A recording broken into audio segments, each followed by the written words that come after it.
Quando desceu, gente, foi uma coisa, cara, é muito emocionante. Eu tava com ele, eu tava no sofá, com o outro de frente, eles desceram os três gêmeos, vestiram no chão, eu me lembro ele assim. O que ele faz com o Regis? Isso, ensina pro Regis, mas não precisa gritar. O Caio. Coloca aqui. Isso, mostra pro Regis onde é que põe.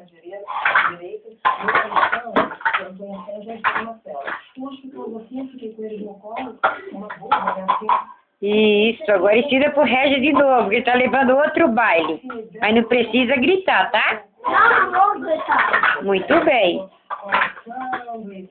E agora? Eu tava só reencontrando para escrever um livro de livros que se encontrou pra gente, o fato de eles serem irmãos, pra gente, eu acho que até anterior. Nós não queríamos coragem de separá-los, em hipótese alguma. Nós queríamos separá-los.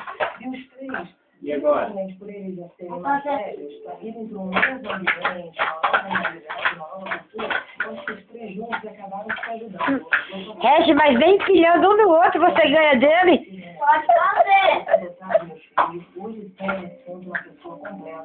Para mim, eles não têm a menor diferença se são biológicos. Ah, não, esse vai pro Facebook.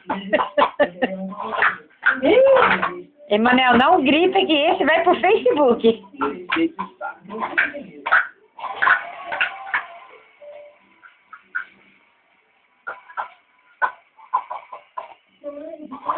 Ó, olha a categoria do Emanuel.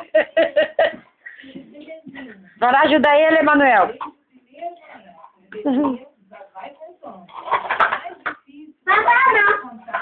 Não precisa gritar, hein? Não, eu não quero gritar. Então explica direitinho pro Regis como é que é. E cuidado para não quebrar os copos, hein? Que foi a madrinha que trouxe. É, a madrinha Renata Dinda. É, madrinha Renata Dinda. Nossa, Renata, 3 nomes que você tem. Não tô vendo, bate aqui. Aê, demais. Muito bom?